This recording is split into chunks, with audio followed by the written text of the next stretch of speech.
Yes, Hello we're good. and welcome to our 31st Help Save Our World online speakers meeting. I'm Dennis, the teacher of this awakening thought journey back to healthy, happy youth and to a sustainable future. The topic for our next hour will be part 3 of the pillars of thought on which our civilizations stand. Let's begin with introductions. Kurt? Kurt Valmy. I live in South Florida, and I think the rest of my life from a number of years ago has really been about help saving our world. And the process of that, of course, is saving myself from the distractions and conversations that don't serve me or the world. Wonderful. Thanks, Kurt. Yeah, saving ourselves from the distractions. That's awesome. Jaco, please introduce yourself. Nyaku, I'm a manager for a BP garage based in Hillcrest, KZN, South Africa. And it's in my DNA to try and, even though I can't change the world, but helping to change one person's world and able to make a difference out there. And that is why I always seek valuable information that feeds me as a person in more sustainable way moving forward, helping those around me. Excellent, Jaco. Alex? Hi, I'm Alex. I'm based here in Hillcrest, South Africa. And one of my purposes is to start up an eco-village as part of this Help Save Our World project and moving forward from there. Excellent. Thank you so much, Alex. Brendan? Hi, my name is Brendan. I am based in South Africa as well, Hillcrest. I basically joined this movement to help other people and to help save the world as we know it, and also to start up the eco-villages. Excellent. Thank you, Brendan. Now let's continue to dig deep into the depths of the undesirable thoughts we are indoctrinated into. The first thing that really got to me this week is I felt sick to my stomach when friends of mine started posting military propaganda posts before Memorial Day. One was of this military graveyard with a woman lying in front of one of the graves on a blanket with a swaddled baby in a basket right next to her. Now, I immediately reacted to this obviously staged photo ops, as they call it in the military, because from my perspective, I know that propaganda is one of the foundations of the hate-based pyramid scheme we live under. And it's one of those thought predispositions. The next horror was George Floyd being murdered on video in broad daylight by a police officer kneeling on his neck for 9 minutes. Yes, the policeman was fired and was only charged with third-degree murder, which we all know he will most likely not be harshly punished for. It's just the design of the system. You see, those in power rely heavily on their systems of force to maintain their wealth and power. Systems of force are FBI, CIA, private security forces, police, military. The list of these systems of force are incredible. It's government, it's laws, it's legal systems. It's, you can just see this incredible amount of imposed force that's necessary for the rich to remain rich and the poor to be subjugated to poverty and labor. So the police are their first line of defense for the rich to sustain their disparity of wealth and power. The more extreme the policing becomes, the more secure the rich feel in their protected society, in their bubble world. Thus protected by force, the rich can safely continue to accumulate their wealth and power at the expense of the people and all of nature, as they do, plundering the rest of the world. But even within their system, they have to subjugate the minorities and the poor to actually keep them enslaved into the system and working to send the wealth and power up to the top of the pyramid. And of course, the rich continue now because they feel safe. Without accountability and without responsibility, they can keep on taking and plundering and monopolizing everything. The rich also know that policemen will not keep on fighting for them if they don't protect the police when things go wrong. The police, in turn, know that they are protected from the very top. So whatever they do, they can do with almost impunity. They can just kill somebody in the streets, and they know that they ultimately will not be held to ultimate account for their behavior. Some of them do as they please.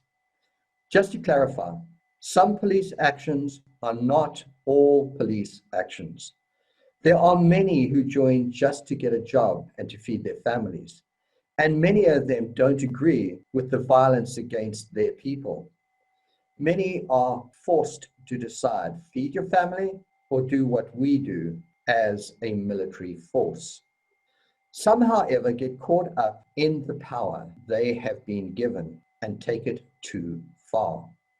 There are a lot of people who feel that they don't have enough power in their lives, and they become policemen to be able to express power and strength and manlyhood. So there are psychological issues as well to consider. No matter how kind people are, they are part of the design and the purpose and the structure and the function of being policemen or women. And that means that they represent the system of enforcement and force and power to perpetuate power or power-based systems or pyramid schemes at the expense of others. And you see that in the poverty in America. It's mainly the minorities that are driven into poverty. And there are so many economic ways in which people are repressed and suppressed and so on. So that's usually the poor and the disempowered wage slaves within the pyramid scheme.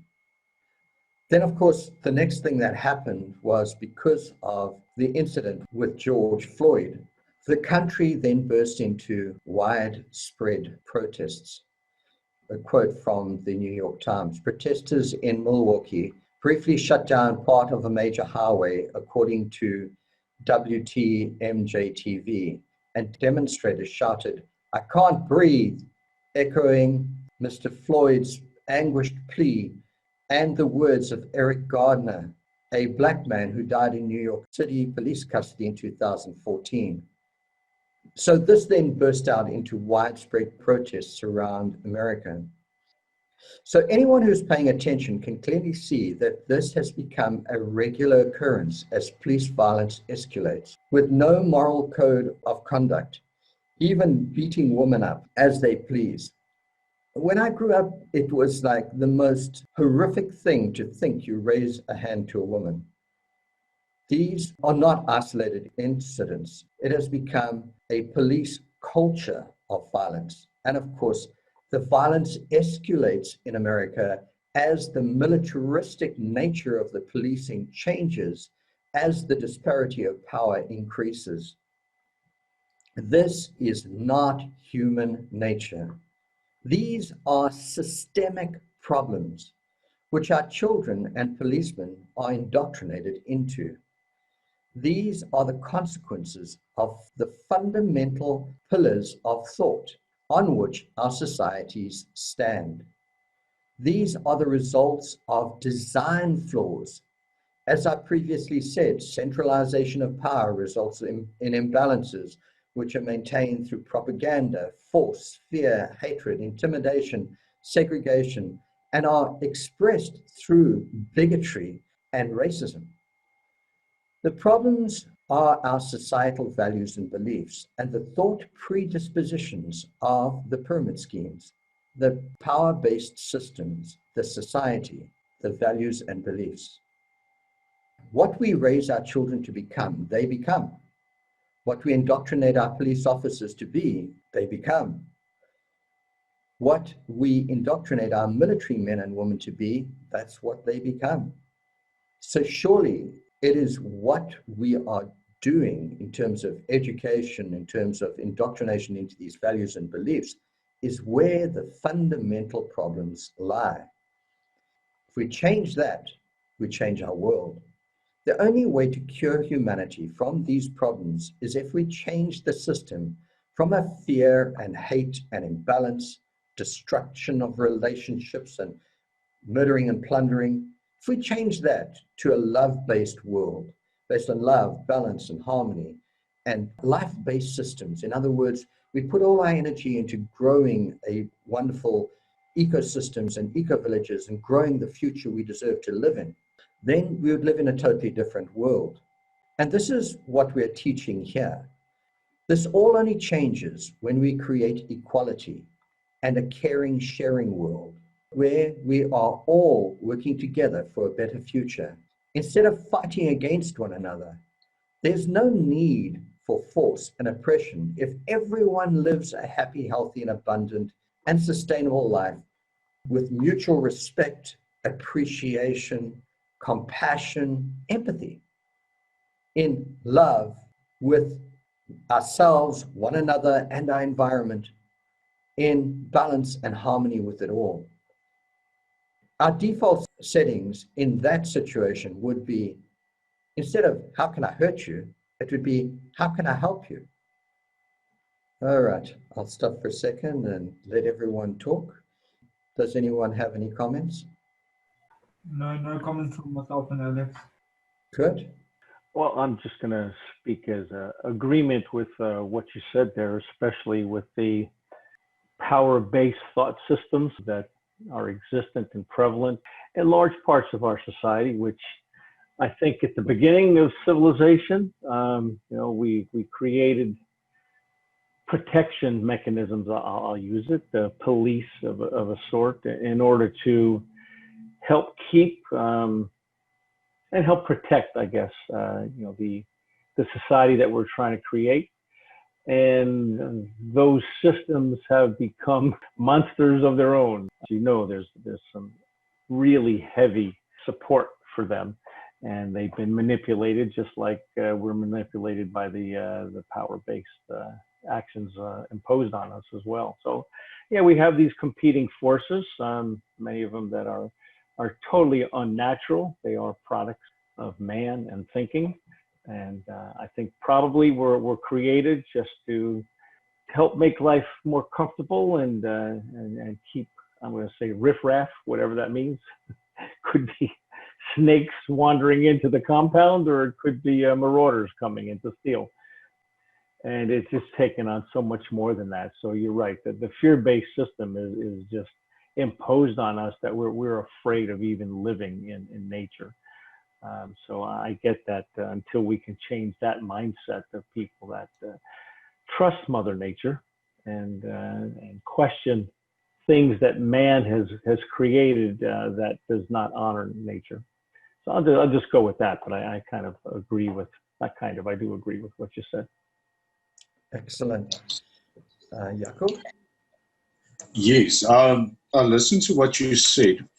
It is everything that pretty much what happens is either through what I've noticed from our personal experience, everything that we go through, for instance, the protection you're talking about, and then also why people are so different from each other. Everybody's competing. Every day, everybody's competing to be better than each other instead of working together. And I think that is what brings the violence to that extent where, like the cops, for instance, the cops think they are better than others because they get more free reign in that sense. And it gets out of hand because it also becomes an addiction. That power becomes an addiction at the end of the day. So that is what I've personally encountered quite a few times. And it is a problem because the people that can change would rather not want to change because in a way it benefits them. So that person that turns his head away from this ill treatment, if I may, is basically, that's where the world is at. They don't want to intervene to make a change. They just want to step back and like, okay, it's got nothing to do with me. I don't care. Like, for instance, when you spoke about the men beating the ladies, I heard that correct. Yeah.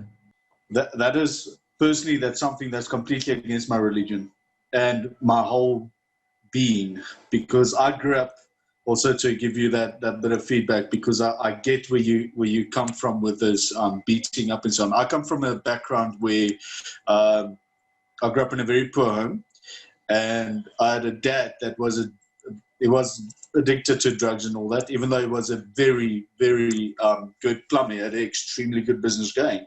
And he used to beat my mom into hospital every other week. So I grew up in that, in a situation where the man dominate the female because of addiction, I would say. He's either addicted to power or addicted to some substance that makes him above himself. So I firsthand experienced that, and going through abuse myself, growing up, changed me for the difference. So for me, if me as a person, like we are talking now about this, if I can't turn around and say, listen, mate, that is wrong, without saying, oh no, I wonder what he's going to think about me, and being confident, saying, listen, yeah, that it's not actually right to do that. Maybe just by you standing up for someone else, you change that person's world to stand up for someone else. And then you start a chain reaction just by following what you feel is right. I love that. I think that's exceptional. You know, often the things that happen to us in our lives are actually the biggest gifts, which actually prepare us to make sure that doesn't happen to other people. The interesting thing, going back to Kurt's point, was that the whole system was an idea of making people more comfortable and then to keep the riffraff out. But the problem began with the centralization of power. The moment people decided that this land belonged to me and that I'm going to grow these crops here and therefore the yield belongs to me, and then I have to defend this, that was the beginnings of the disparity of power. We could have lived in a world where everyone was part of growing complex ecosystems for the betterment of everyone else together. But that was the choice which created the rift that became more and more violence. So then, Jaco, your points on seeing the violence and not standing up for it, it's always been like Englishmen in South Africa were always just like, they just accepted. And in many cases, actually, the Afrikaners wouldn't accept just anything, but the Englishmen just accepted. And I'd go to my friends and I'd say, guys, but this is not right and whatever. And they'd be, okay, all right, Dennis. And they would just ignore it. So that ignoring it is not acceptable. It's not good enough anymore. We have to do something. And we can fight against power, or we can take our power, which is our energy and our beings and our humanity, and we can just change directions and stop supporting these systems of power. And if we do that, then they've lost their power and then they can't abuse us and so on. So that's where I'm heading with this. Hey, Dennis, I'd just like to make a comment on what Jaco brought up. The concept of addiction, I think, is really important. And I was going to go after it, and I'm glad that he mentioned some about his own experience with it. As people get comfortable, and again, we've created a lot of human life anyway on this planet to create more comfort for us, we get addicted to that comfort, just like we get addicted to situations and conversations and societal norms that it's just the way it is. So there's an addiction to it, which if we look at changing people's conversation, maybe the concept of addiction is something we should be considering, is that not only is it just a conversation that we want to help them change, there's an addiction to the old conversation and the old ways, and it sometimes is beyond their powers to, number one, see it, which I think we all know. It's if you're not willing to entertain another conversation, then you're not seeing it at all. But also they're unable, even if you told it straight to them. And I say this because I've had addiction in my family, my wife's family. Certainly have worked and seen addiction through a number of friends and the society that I happen to be in. And whether it have been pills or whether it have been harder drugs, addiction is not an easy thing to overcome. And I think what we have, I'm just proposing this, is a societal and even global conversation that are based on addictions to the way things are. Not just submission to it, but there's some kind of addiction that says, I'm unable to get off of it and I don't know how to do it. And there's more to it than just helping me change the conversation. I'm just throwing it out there because I think it was a very important point that he brought up. And maybe it's something we get to look at is what's keeping people from hearing an empowering, supportive, sustainable conversation and not just jumping at, hey, that's it. Yeah, let me go. So whatever that addiction to the old, to the comfortable, to the don't rock my boat, to the, leave things as they are. I know they're not great, but I don't want to rock the boat kind of thing. So just want to put that out there for us to consider at some point. I really love that. I mean, the whole idea of addictions, I mean, I've been through the most extreme things you can imagine. I mean, I've had my face smashed to pieces by an alcoholic brother, like nearly killed 3 times by him. And my wife was addicted and she died from addiction. So, I've really had my fair share of it. So was my father and my mother and whatever, and going back into, my childhood and so on. So I understand that the concept of addictions and the need to actually heal yourself of those and to move beyond them. And the idea that addictions on a societal level are really like a major thing. I really appreciate that you bring that up as a concept, because really what we're talking about here is the transition from where we were with the addiction or whatever, coming across to a totally different way of life. And that's the dealing with change, which is so terrifying, uncertainty, and then actually coming up with mechanisms, systems to make that transition from where we are to where we are unaddicted or whatever, with all of the different things that are problems with our way of life. It's a whole lot of journeys to transition to health, to happiness, and then ultimately to manifest the ultimate future. And that's what the sustainable teaching eco-villages are really all about, is helping people to get across from where they are to creating and manifesting the future that comforts them, holds them, and ensures that they have a future, giving them food security and water security and a way of thinking that's based on community and family. And it's like the ultimate place to be is where they will come to. So ultimately, I think the first thing is create this awareness that right back there, we have the problems.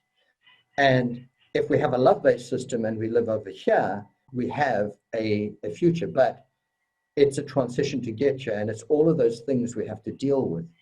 But it's that willingness to be open-minded, and the willingness to take on those challenges and deal with each one of those addictions to sugar, coffee, tea, alcohol, whatever it is, and even that societal addiction to feeling safe and secure and protected within that system. Because within a pyramid scheme, I mean, pretty much if you just do your job every day, you're going to get food and water and everything's supplied and it's comfortable and everything. But you don't realize that that's not sustainable. Soon that will collapse. And if you haven't started making this transition to here, you have no chance of surviving. So I think that should be the biggest motivation for curing yourself of those addictions to society and to the comfort and whatever of living within that system, is you have to realize that that is creating the murdering and the plundering and the destruction of nature and killing our living world. And ultimately, you can only kill our world so much before it's dead. And if you don't get across the divide to a sustainable future, if you don't make that transition, you have no future. I'm talking on, and I'm forgetting where we're at. So anyone else? I want to, sorry to interrupt, I actually want to add on to that as well. I generally talk out of experience I went through in my life. So everything I generally talk about is things I physically went through. So I don't just, grab things out of the air, if I may put it that way. with what you just said, also what I find worked for me is everything happens with your mind, because everything starts with a thought.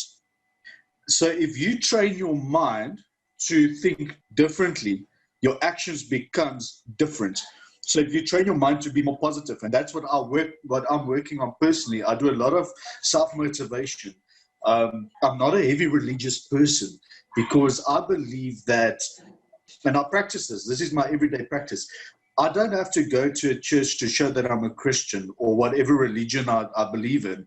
The thing is, why can't I be every day the way I am on that one day that I go and sit in a building and praise whoever the higher power is I believe in? And that is what I feel is also a society. If someone can show that responsibility of saying, listen, I could do it, you can do it too.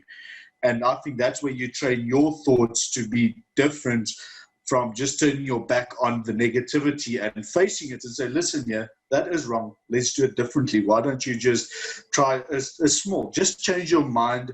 You need a grain of salt thought, the size of a grain of salt, and able to help you focus. Once you grasp just a grain of salt, you will actually possess an ocean just by keep on practicing your thoughts in changing you to a better person and able to help those that can't help themselves and create that chain reaction within people. Yeah, Kurt maybe remembers that quote from Margaret Gardner. Never doubt that a small group of committed citizens can change the world. In fact, it's the only thing that ever has. That one? Yeah. And really that comes down to your idea of just like, it just takes a thought of like, this is unacceptable. What can we do about it? And then I have these basically 5 principles of living life, and it's plant the seed. So that's the first thought, and then choose to do something about it, and then focus on it, practice doing it until it manifests into your reality. And really, that's it. Thought leads to a change in your reality, which is absolutely amazing. Kurt, you want to say anything? Yeah, on that, yeah, and I like that sequence. I just heard a podcast yesterday where the speaker was saying that thought and feelings are inseparable, and that there is no thought without feeling, and there is no feeling without thought. So going on, certainly changing the conversation is a thought process. And I get that a lot of people operate out of feelings, and they could just have been a feeling of shock or sadness or surprise or whatever that generates a thought that then they operate out of. So if we can look at some point, again, not necessarily on this conversation, but looking at how thought and feeling interrelate, like interconnected. Yes, they're separate, but they're inseparable. So if we look at that, we can often see why these addictions and why these unwillingness to change happens. It's because feelings are driving the thought. I don't want to be uncomfortable. I don't want to be frightened. I don't want to be. And because of that, of course, obviously, and what I'm just saying is that's a conversation about a feeling. The feeling generated those thoughts about comfort or frightened or uncomfortable, whatever it might be. So I'm just proposing that we need to consider the feelings of people as well, as much as we think we're a rational society. Results show that we're not. We continue to produce results that are totally irrational, and we continue with them. And because there are feelings of power, of rightness, of entitlement, whatever that might be, that is producing those results as well. So I know you are strong on the thought aspect of things, and I agree with that. And I just want to throw in that feelings do impact us quite a bit. Feelings of unworthiness will have people not engage in conversation. I don't feel worthy of adding to this conversation. Feelings of inadequacy or disempowerment will have people not contribute to making things better, because that's just too big of a project for me to make any difference on. Going back to the Margaret Mead conversation with, well, maybe if you experience a small group of committed citizens with a common purpose, you would see that things can change, and you don't need to get a lever and go millions of miles out into the world and, shift the world that way. You can do it right from your small little group, from your tribe, from your committed group of citizens. So I just want to throw that out there about feelings, because again, as we work with people, we're not just mental constructs that are passing thoughts. We know that there's an aura field that we experience that generates feelings, and those feelings will then produce thoughts, and it's a cycle around. So I just wanted to put that in there, because it's something I've been thinking about for the past few days since I heard about it. They're absolutely integrated, and we can't separate them and say, well, you can have this thought without having any feelings about it. We know that even body changes happen when we have thoughts. The chemical structure of our brain shifts. So anyway, that's all I wanted to put out there. Excellent, Kurt. That is, that whole thing of feelings, experience, feelings, emotions rising up, and then a thought happening, and then a choice, and then action. I think I have brought that up as a concept, but I don't think we've, as you're suggesting, we haven't delved deeply enough into each one of those things, which is I'm fully happy to get involved in. But right now, at this particular point, we are just looking at the actual thoughts on which the evil empire stands. It's like and why we're in the trouble we're in. And of course, where those thoughts originated from, what feelings, what responses to, hey, he's stealing my crops, oh, I'm so sad I can't survive this season because, I was relying on that. And so what the experience was, what the emotions, what the feelings were that resulted in that thought of, now I've got to get somebody to protect and defend my crops, and I'm going to kill these people if they steal from me, and they're robbers, and all that whole sequence of thoughts. And at what point they became like the pillars of thought on which pyramid schemes stand. That's like, I look at the history of this development of this system, and I should have brought that up before we started this whole thing, but I didn't. So it's going to come up as one of the things. But, it's just such a big thing, and that we're looking at. So I'm just trying to pretty much as nicely and as cleanly as possible, just race through this whole thing on thought. And then we can sort of get to see what are the problems with governments and with religions and with institutionalized thought, and see that pretty much the same pillars of thought hold those systems up. And then realizing that we need to change that. But then when you need to change it, you need to go back to those emotions, those feelings, those thoughts, and really deal with them. And of course, yoga is an amazing thing when it comes to that. You go through this asana, this physical practice of stretching and whatever. And then some days you'll be driving along in your car and you'll be sobbing like a baby, as you are releasing an emotion from your hips that was the foundation of a way you thought. And then, of course, going and dealing with emotions and thoughts, and then doing your asana, you find all of a sudden you have this incredible flexibility in a certain pose. And it's this journey of healing that we are on ultimately. So, but right now, I just want to look at the dregs of this whole thing, and because I want to get out of this. I don't want to stay here. I just want to hit it and bounce and run. So let me just pull it back to going back to there, if you don't mind. Last week, we spoke about power-based institutionalized pyramid schemes, and we began to talk about the abstract ideas, the lies, and the deceit, and the pillars of unnatural thoughts on which they stand, without which they wouldn't exist. If you don't have foundations to any building, especially a pyramid, because it's so heavy, it would collapse. So absolute centralization of power, blind belief in the system, fear of scarcity. It's like, oh, we're not going to have enough food, or we're not going to be able to survive in our lifeboat unless we go out there and we steal from everyone else. Absolutism, everything's black and white, heaven and hell, good and evil. It's an extreme way of thinking. It's you're either with us, you're against us. Elitism, We're special, you know. We are the elite group, and so therefore we're entitled and we can do as we please. Segregation is basically the divisive principle which separates us from one another. It creates an us and them. Then the concept of SICM we dealt with, which was specialization, individualism, consumerism, capitalism, exceptionalism, materialism.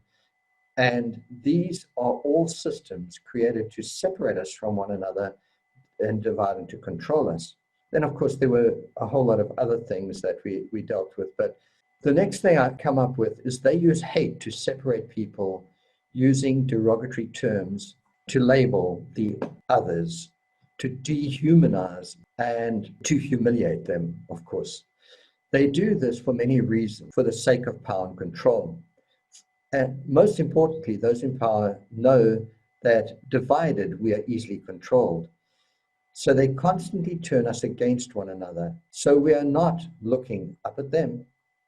The concepts of blacks and whites, theft and robbery, protesters are portrayed as bad, rioters are looters, are said to be very bad. They turn our attention to small-scale corruption. They constantly keep us turned against one another. They constantly push on the hot button issues to keep us fighting amongst ourselves, divide and rule, divide and conquer, controlling our conversations, keeping us never looking up to see where the real corruption is. If we looked up, we would see the extreme scale of their lies, deception, and corruption. That's where the real corruption is happening. And it only happens because we allow it to, and we don't stop and look what's happening, and we don't question it. They use economic manipulation principles that create inequality, poverty, fear, and to maintain their class-based society. Economics, people are literally herded out of centralized areas with the concept of gentrification. The rich come in, they buy up all the housing, they put all of the rents too high for the people who used to live there.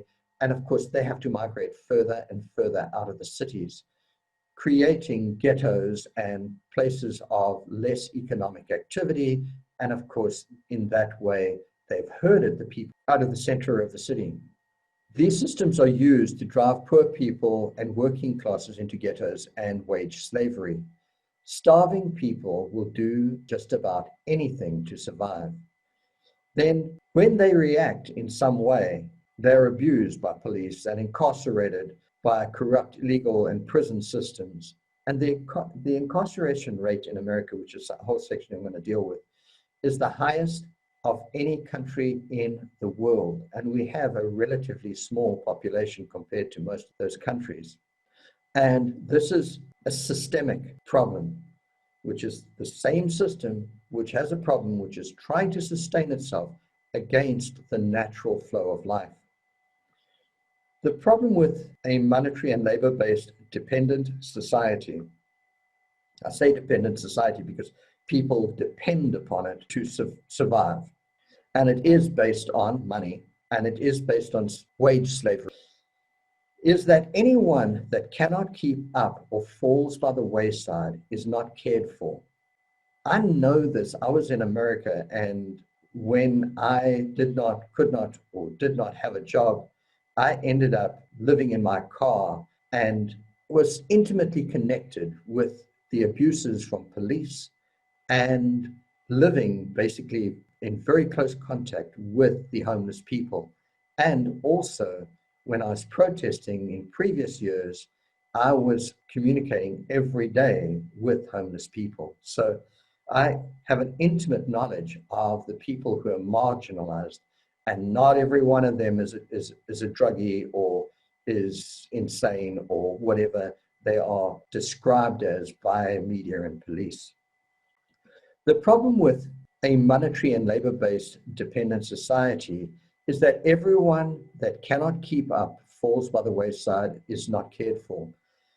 This leads to people using creative ways to survive, which are considered by law to be against the law of civil society and perceived to be unacceptable to an intolerant absolutist system.